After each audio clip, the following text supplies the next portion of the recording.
Assalamualaikum warahmatullahi wabarakatuh. Bismillahirrahmanirrahim. Alhamdulillahi rabbil alamin.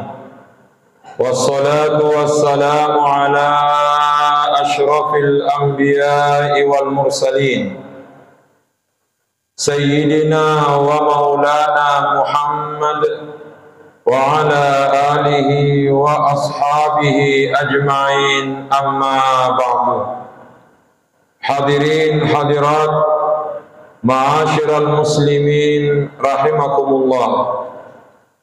Mengawali ceramah kita pada kesempatan kali ini, untuk lebih berkahnya, marilah kita awali dengan bersama-sama membacakan suratul Fatihah kepada Nabiullah Muhammad sallallahu alaihi wasallam, kepada kedua orang tua kita masing-masing, kepada seluruh guru-guru yang pernah mengajar dan mendidik kita, kepada seluruh ulama dimanapun mereka berada. Al-Fatihah. A'udzu billahi minasy syaithanir rajim. Bismillahirrahmanirrahim. Alhamdulillahi rabbil alamin. Arrahmanir rahim, maliki yaumiddin. Iyyaka na'budu wa iyyaka nasta'in.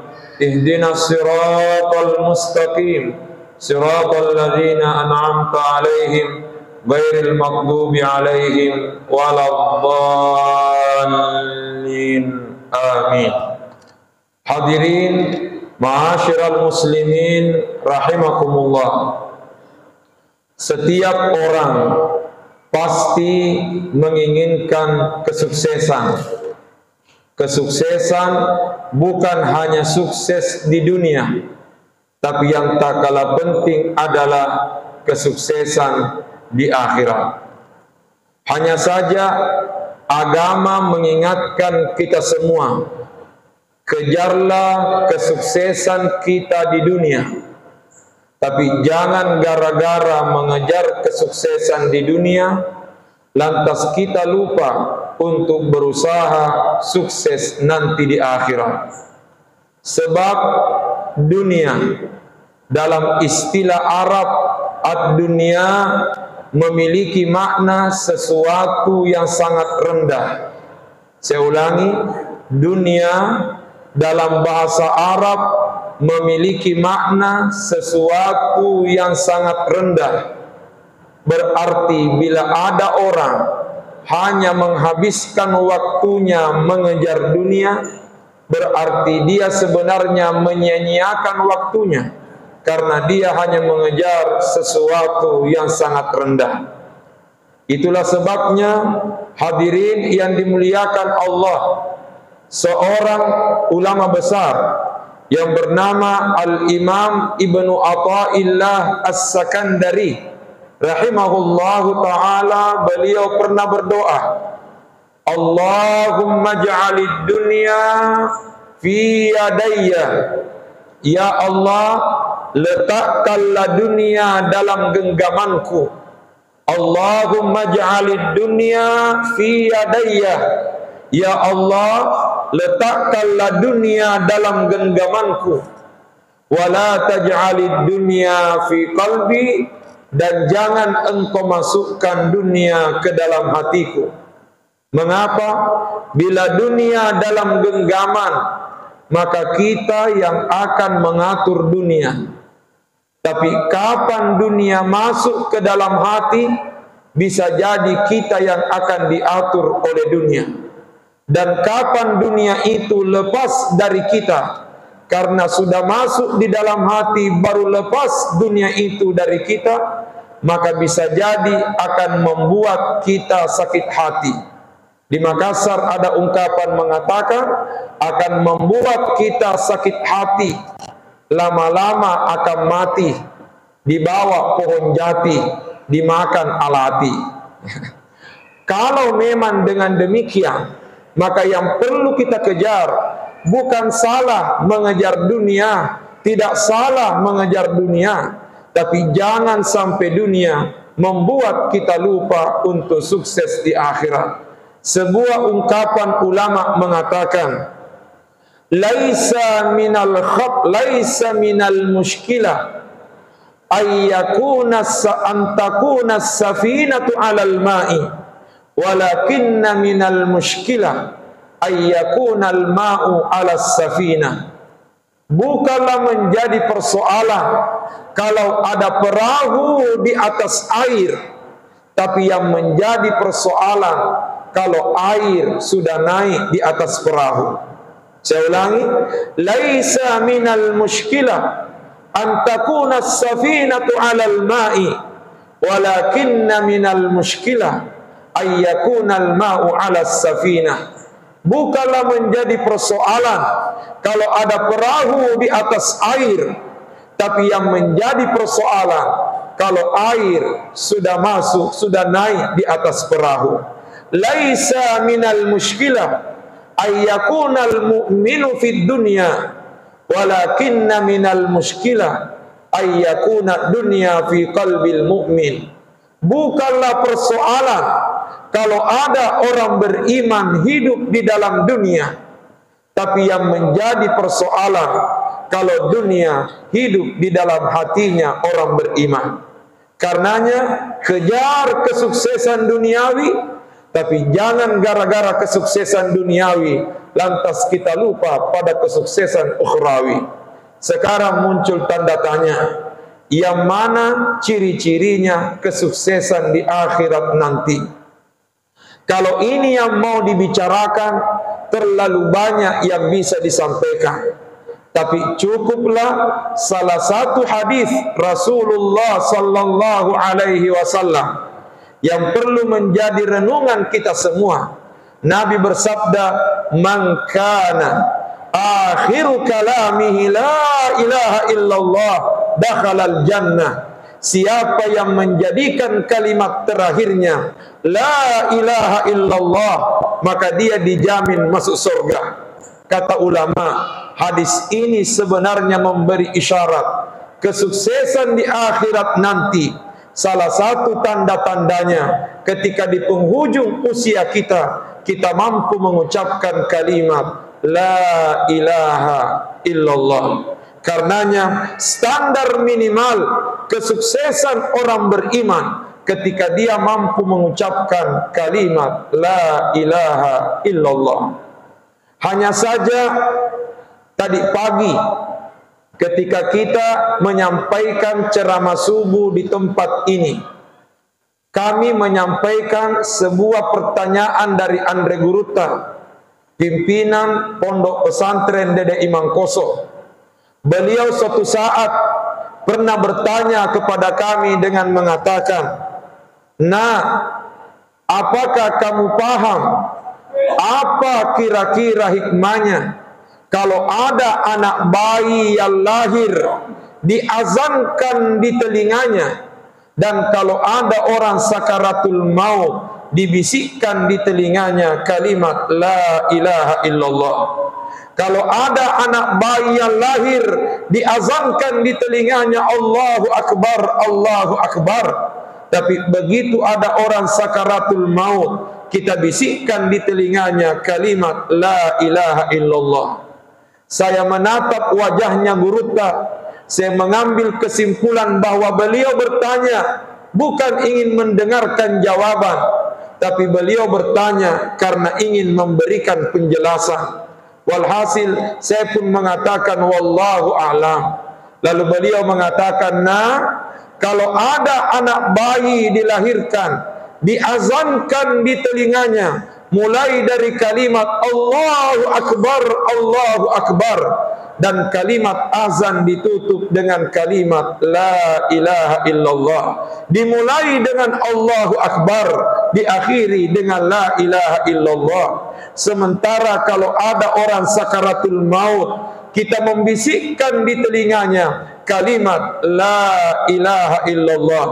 Beliau berkata, kalau ada anak bayi yang lahir diazankan di telinganya, seolah-olah kita ingin berkata kepadanya, "Wahai anakku, tumbuh dewasalah engkau, panjang usiamu, tapi ketahuilah selama apapun engkau hidup di dunia, sebenarnya usiamu itu bagaikan sepanjang lantunan suara azan.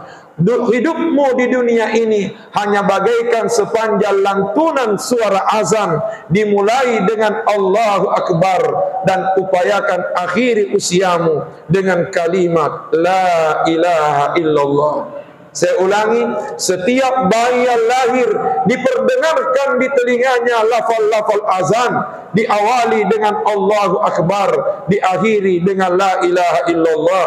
Seolah-olah kita ingin berpesan, wahai anakku, sebenarnya hidupmu di dunia ini tidak lama, hanya sepanjang lantunan suara azan, diawali dengan Allahu Akbar, dan upayakan tutup nanti hidupmu dengan La ilaha illallah. Hanya saja muncul tanda tanya, bagaimana caranya agar kita bisa sampai pada La ilaha illallah? Kita semua sudah mendengarkan Allahu Akbar, Allahu Akbar. Kita semua sudah mendengarkan kalimat takbir. Yang menjadi tanda tanya sekarang, bagaimana caranya agar kita bisa sampai di penghujung usia kita dengan kalimat La ilaha illallah? Ternyata ulama menjawab, untuk sampai pada kalimat La ilaha illallah, maka kalimat-kalimat yang ada sebelum La ilaha illallah mesti kita amalkan dan buktikan. Untuk sampai pada kalimat La ilaha illallah, kalimat sebelum La ilaha illallah perlu kita amalkan. Pertanyaan, apa kalimat sebelum La ilaha illallah? Di sana ada kalimat mengatakan Hayya 'alal falah. Hayya 'alal falah sering diterjemahkan dengan makna mari meraih kemenangan. Hayya 'alal falah, mari meraih keberuntungan. Berarti kemenangan, keberuntungan, bahasa Arabnya adalah al-falah. Saya ulangi, kemenangan, keberuntungan, bahasa Arabnya adalah al-falah. Sementara bahasa Arabnya petani adalah al-falah. Persis sama tulisannya, yang membedakan hanya tasydid. Kalau tidak bertasydid, bacanya al-falah, artinya keberuntungan. Kalau bacanya bertasydid, kalau bertasydid bacanya al-falah, artinya petani. Al-falah keberuntungan, al-falah petani. Karenanya Ustaz Nanang yang azan di Masjid Baitur Rahman harap benar-benar diperbaiki penyebutannya. Kita mengatakan hayya 'alal falah. Jangan sampai Ustaz Nanang berteriak hayya 'alal falah. Kapan ditasydid, maka artinya langsung berubah, mari rame-rame jadi petani. Pertanyaan, apa hubungannya al-falah dengan al-falah? Al-falah adalah keberuntungan, al-falah adalah petani. Kata ulama, petani adalah simbol pekerja keras. Karenanya bila kita ingin meraih keberuntungan, maka kita mesti semangat bekerja keras. Dan bila kita berbicara tentang akhirat, untuk selamat di akhirat, maka kita mesti semangat untuk beramal dan melakukan kebaikan. Hanya saja tidak cukup sebatas amal yang diperbanyak, tidak cukup sebatas kebaikan yang diperbanyak. Sebab sebelum kalimat hayya 'alal falah ada kalimat hayya 'alas shalah. Mari melaksanakan salat. Seolah-olah di sana berpesan, tidak cukup kebaikan yang kita lakukan tanpa disertai dengan ibadah salat. Itulah sebabnya mohon maaf, ada sebuah hadis Nabi mengatakan as-salatu miftahu kulli khair. Salat adalah kunci dari segala kebaikan. Konon suatu saat almarhum Buya Hamka, Ketua MUI pertama di Indonesia, Ketua Majelis Ulama Indonesia yang pertama, Buya Hamka, Beliau pernah berdakwah di salah satu masjid di Jakarta. Beliau membaca ayat Al-Quran, Innas salata tanha anil fasya'i wal munkar. Sesungguhnya salat mencegah dari perbuatan keji dan tercela. Begitu beliau selesai menyampaikan dakwanya, beliau keluar dari masjid. Tiba-tiba ada orang mendekat kepada beliau sambil bertanya dengan mengatakan, Pak Kiai, sepertinya apa yang saya dengar berbeda dengan apa yang saya lihat. Karena tadi dalam dakwamu saya mendengar bahwa salat mencegah dari perbuatan keji dan tercela. Tapi saya melihat ada dua tetanggaku yang sepertinya bertolak belakang. Satu tetanggaku rajin ke masjid berjamaah. Ia tidak melaksanakan salat 5 waktu kecuali dia ke masjid berjamaah. Tapi sayangnya setiap kali ke masjid dia berjamaah, ternyata setiap kali itu pula dia pukul kepalanya anakku. Salat mencegah dari perbuatan keji dan tercela. Ternyata tetanggaku yang rajin salat berjamaah, setiap kali ke masjid selalu dia pukul kepalanya anakku. Sementara ada seorang tetanggaku, tidak pernah saya melihat dia melaksanakan salat, tapi ibadah sosialnya, hubungannya kepada sesama luar biasa. Lalu apa jawaban Buya Hamka? Beliau mengatakan, tetanggamu yang rajin salat, rajin berjamaah ke masjid, namun setiap kali ke masjid dia pukul kepalanya anakmu. Buya Hamka mengatakan, untung dia masih salat. Sementara tetanggamu yang tidak pernah salat, jarang ke masjid, tapi bagus hubungannya di antara sesama. Buya Hamka menjawab, sayangnya dia tidak salat. Pertanyaan, mengapa demikian jawaban Buya Hamka? Beliau mengatakan, tetanggamu yang rajin salat, tapi selalu dia pukul kepalanya anakmu, untung masih salat. Sebab andai kata dia tidak salat, dia tidak pukul lagi kepalanya anakmu, tapi dia sudah putar lehernya. Maka itulah makna mencegah dari perbuatan keji dan tercela. Sementara tetanggamu yang tidak pernah melaksanakan salat, namun bagus hubungannya dengan sesama, sayangnya dia tidak salat. Mengapa? Karena pahala kebaikannya sulit dia dapatkan nanti di akhirat, karena dia tidak membawa kuncinya. Sebab as-salatu miftahu kulli khair, salat adalah kunci dari segala kebaikan. Berarti hayya alal falah, hayya alas salah. Tapi yang tak kalah penting, sebelum hayya alas salah ada kalimat asyhadu an la ilaha illallah, asyhadu anna muhammadar rasulullah. Apa artinya? Perbaiki amal, perbaiki salat, dan yang tak kalah penting, perbaiki keimanan. La ilaha illallah Muhammadur Rasulullah. Ketika amal baik sudah banyak, salat sudah baik, iman sudah kuat, maka berjalanlah di muka bumi dengan semangat Allahu Akbar, Allahu Akbar. Begitu nanti malakul maut datang, maka kita akan mudah mengucapkan La ilaha illallah. Dan inilah kesuksesan ukhrawi. Karenanya Bapak dan Ibu sekalian, mudah-mudahan apa yang kita kejar di Nabire ini untuk kebaikan hidup kita di dunia, semoga Allah memberikan kesuksesan kepada kita. Namun pastinya jadikan dunia ini bernilai, karena kita menjadikan dunia sebagai jembatan untuk sukses nanti di akhiratnya Allah. Ketika dunia tidak mengantarkan kita sukses nanti di akhirat, maka itulah makna ad-dunya, sesuatu yang sangat rendah. Berarti dengan demikian semata-mata mengejar dunia berarti kita mengejar sesuatu yang sangat rendah. Agar dunia ini bernilai, jadikan dunia ini jembatan untuk selamat nanti di akhiratnya Allah Subhanahu wa ta'ala. Saya kira demikian, kurang lebihnya mohon dimaafkan. Wabillahi taufiq wa da'wat wal irsyad. Assalamualaikum warahmatullahi wabarakatuh.